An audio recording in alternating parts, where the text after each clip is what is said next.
എന്തൊക്കെയാണ് നാം ഇവിടെ ചെയ്തു കൂട്ടുന്നത്? എവിടേക്കാണ് നാം പോകുന്നത്? ഉറക്കത്തിൽ നിന്ന് എഴുന്നേറ്റാൽ ഓരോരോ ലക്ഷ്യങ്ങളിലേക്ക് നാം പോകുന്നു. എന്തിനു വേണ്ടി എന്നൊന്നും ഒരിക്കൽ പോലും നമ്മുടെ മനസ്സിൽ ചോദ്യങ്ങൾ ഉയരുന്നില്ല. ചണ്ടിയെപ്പോലെ ഒഴുക്കിനൊത്ത് പോയിക്കൊണ്ടിരിക്കുകയാണ്. പണം പണം, അതിനുവേണ്ടിയാണ് നമ്മുടെ ഈ നെട്ടോട്ടം. കിട്ടിയ പൈസയിൽ നിന്ന് അല്പം പോലും നഷ്ടപ്പെടാതിരിക്കാൻ എന്തുമാത്രം ജാഗ്രതയാണ് നമുക്ക്. ചാനലുകളിലും മറ്റും കാണുന്ന പാട്ടും ഫാഷനും ഒക്കെയാണ് നമ്മുടെ ഇഷ്ടങ്ങൾ. ഇതാണോ ഈ ലോകത്ത് നമുക്ക് ചെയ്യാനുള്ളത്? ഇങ്ങനെയാണോ ജീവിതം മുന്നോട്ട് പോകേണ്ടത്? ടെൻഷനും സമ്മർദ്ദവും കൂടുന്നത് മദ്യം കുടിച്ചാൽ ഇല്ലാതാകുമെന്നാണ് ആളുകളുടെ ധാരണ. ചിലരാകട്ടെ എപ്പോഴും പാട്ട് കേട്ട് ആസ്വദിച്ചുകൊണ്ടിരിക്കുന്നു. മദ്യവും മയക്കുമരുന്നും സെക്സും റോക്കും ജീവിതത്തിന് ആനന്ദലഹരി നൽകുമെന്നാണ് പലരും വിചാരിക്കുന്നത്. ഇതാണോ ജീവിതം? ചില കാര്യങ്ങൾ നാം അറിയേണ്ടതുണ്ട്. അല്ല, നമ്മുടെ ആയുസ് അനന്തമായി നീട്ടിക്കിട്ടാൻ എന്തെങ്കിലും വഴി കണ്ടെത്തിയിട്ടുണ്ടോ? അറിയാമോ, നാം മരിക്കുമ്പോൾ പാടുപെട്ട് സമ്പാദിച്ചുണ്ടാക്കിയ വീടും സ്വത്തും മറ്റുള്ളവരല്ലേ സ്വന്തമാക്കി ആസ്വദിക്കുന്നത്? കുഴിമാടത്തിൽ അടക്കം ചെയ്യപ്പെടും മുമ്പ് ചില സംഗതികൾ അറിഞ്ഞിരിക്കുന്നത് നല്ലതാണ്. മരണമെത്തിയാൽ ഇതുവരെ ചെയ്തു കൂട്ടിയ തെമ്മാടിത്തരങ്ങളും കുറ്റങ്ങളും തിരുത്തി നല്ല മനുഷ്യനായി ജീവിക്കാമെന്ന ആഗ്രഹം നടക്കില്ലെന്നറിഞ്ഞോളൂ. ഇത് ജീവിതത്തിലെ നിർണായക ചോദ്യമാണ്. ഇതിന് ഇവിടെ നിന്ന് ഇപ്പോൾ തന്നെ ഉത്തരം കണ്ടെത്താനുള്ള ശ്രമമാണ്. എന്താണ് നാം ഇവിടെ ചെയ്തുകൊണ്ടിരിക്കുന്നത്? ജീവിതത്തിന്റെ ലക്ഷ്യം എന്താണ്?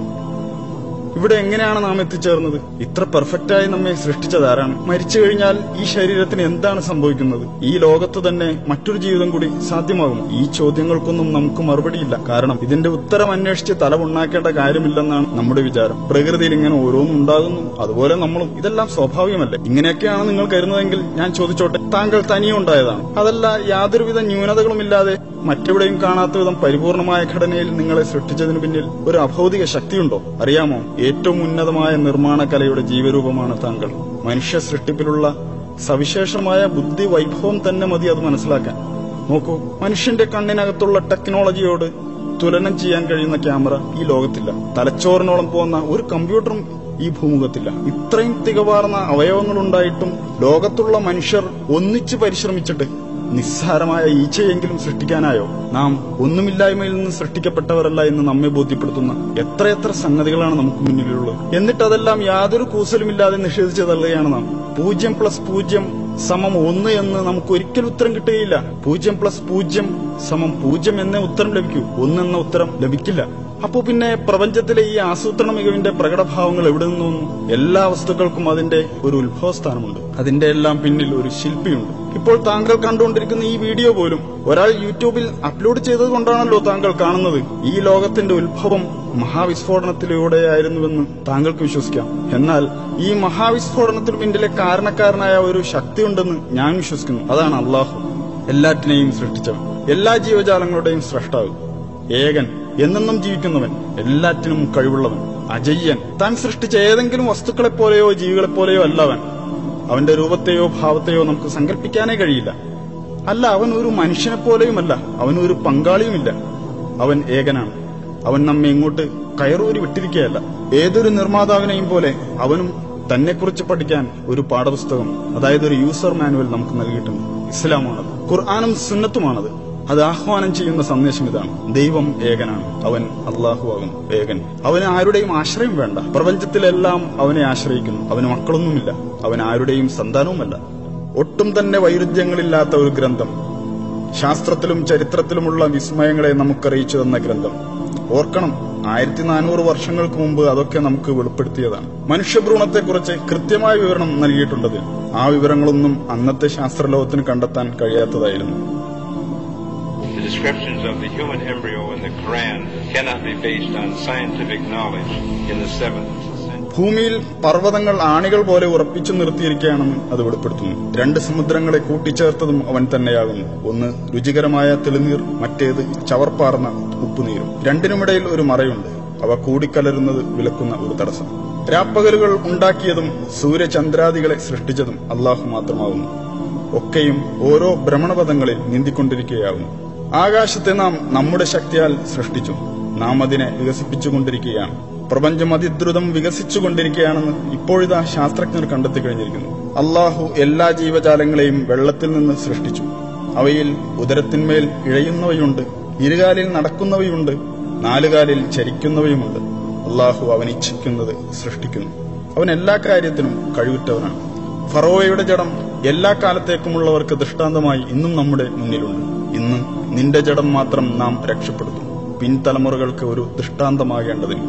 റോമക്കാർ അടുത്ത ഭൂപ്രദേശത്ത് പരാജിതരായിരിക്കുന്നു. റോമക്കാർ പരാജിതരായ സ്ഥലം കണ്ടുപിടിക്കപ്പെട്ടിരിക്കുന്നു.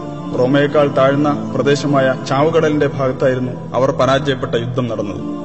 തെറിക്കുന്ന ഒരു ദ്രാവകത്തിൽ നിന്നാണ് മനുഷ്യൻ സൃഷ്ടിക്കപ്പെട്ടിട്ടുള്ളത്. അത് അവന്റെ നട്ടെല്ലിനും വാരിയെല്ലുകൾക്കും ഇടയിൽ നിന്ന് ഉത്ഭവിക്കുന്നു.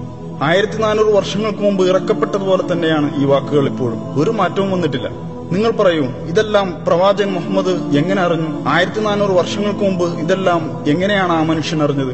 എഴുത്തും വായനയും അറിയാത്ത മനുഷ്യനായിരുന്നല്ലോ മുഹമ്മദ്. എന്നാൽ അദ്ദേഹത്തിന്റെ അടുക്കൽ ദൈവത്തിങ്കിൽ നിന്നുള്ള മാലാഖ സത്യസന്ദേശവും കൊണ്ട് ചെന്നിരുന്നു.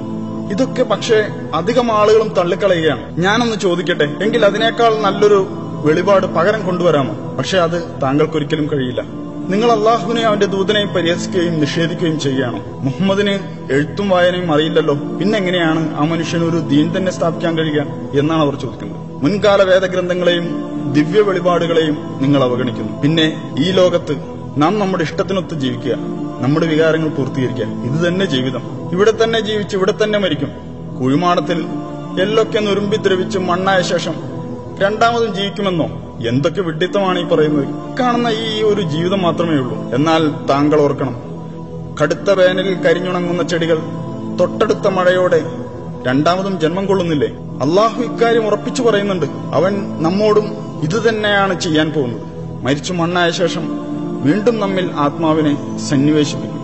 നിങ്ങൾ അള്ളാഹുവിനെ നിഷേധിക്കുന്നത് എങ്ങനെ? നിർജീവരായിരുന്ന നിങ്ങൾക്കവൻ ജീവൻ തന്നു. പിന്നീട് അവൻ തന്നെ നിങ്ങളെ മരിപ്പിക്കുകയും പിന്നെയും ജീവിപ്പിക്കുകയും ചെയ്യുന്നു. അനന്തരം അവങ്കലേക്കു തന്നെ നിങ്ങൾ തിരിച്ചയക്കപ്പെടുന്നതുമാവുന്നു. നാം ആകട്ടെ അവന്റെ വിരൽക്കൊടികൾ വരെ കൃത്യമായി നിർമ്മിക്കാൻ കഴിവുള്ളവനല്ലോ.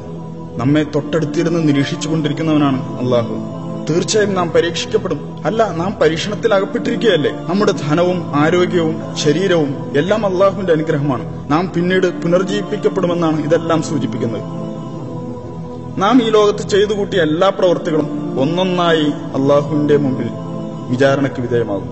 നാളെ അള്ളാഹുവിന്റെ കോടതിയിൽ നമ്മുടെ കർമ്മപുസ്തകങ്ങൾ വായിക്കാൻ നമ്മോട് പറയും. നീ വായിക്കൂ, വായിച്ചോളൂ എന്നിങ്ങനെ കൽപ്പനയുണ്ടാകും. ചെറുതും വലുതുമായ നല്ലതും ചീത്തയുമായ എല്ലാ കാര്യങ്ങളും അതിലുണ്ടാകും. പുനരുത്ഥാന നാളിൽ നാം അവനുവേണ്ടി ഒരു രേഖ പുറപ്പെടുവിക്കും. അത് ഒരു തുറന്ന പുസ്തകം പോലെ അവൻ കാണും. വായിക്കൂ നിന്റെ ഈ കർമ്മരേഖ. ഇന്നും നിന്റെ കണക്ക് നോക്കുന്നതിന് നീ തന്നെ മതി. നമ്മളൊന്നും രണ്ടാമത് പുനർജീവിപ്പിക്കപ്പെടില്ലെന്നേ എന്ന് പറഞ്ഞവർ ഇന്ന് തന്നോട് സംസാരിക്കേണ്ടെന്ന് അള്ളാഹു പറയും. എന്നെ അറിയാനും പഠിക്കാനുമായി ഒരായുഷ്കാലം മുഴുവൻ നിനക്ക് ഞാൻ തന്നതല്ലേ? പക്ഷേ അന്ന് നീ വ്യർത്ഥമായ നശ്വരമായ കാര്യങ്ങൾക്ക് പിന്നാലെ കൂടി അവസരം തുലച്ചു കളഞ്ഞതല്ലേ? അതുകൊണ്ട് നീ ചെയ്തത് നീ തന്നെ അങ്ങ് വായിച്ചോ. അന്നാളിൽ സത്യം അംഗീകരിച്ച് ജീവിച്ചവരെ അള്ളാഹു സന്തോഷ വാർത്ത അറിയിക്കും. എന്നാൽ നീ വിശ്വസിച്ചില്ലെങ്കിൽ നീ നിന്റെ പ്രവർത്തനങ്ങളുടെ റെക്കോർഡ് വായിച്ചോളൂ. അതുകൊണ്ട് ആ നാളിനെ യാഥാർത്ഥ്യം മനസ്സിലാക്കാനുള്ള അവസരമായി തെറ്റിദ്ധരിക്കരുതേ. താങ്കൾ വായിക്കൂ താങ്കളുടെ കർമ്മപുസ്തകം.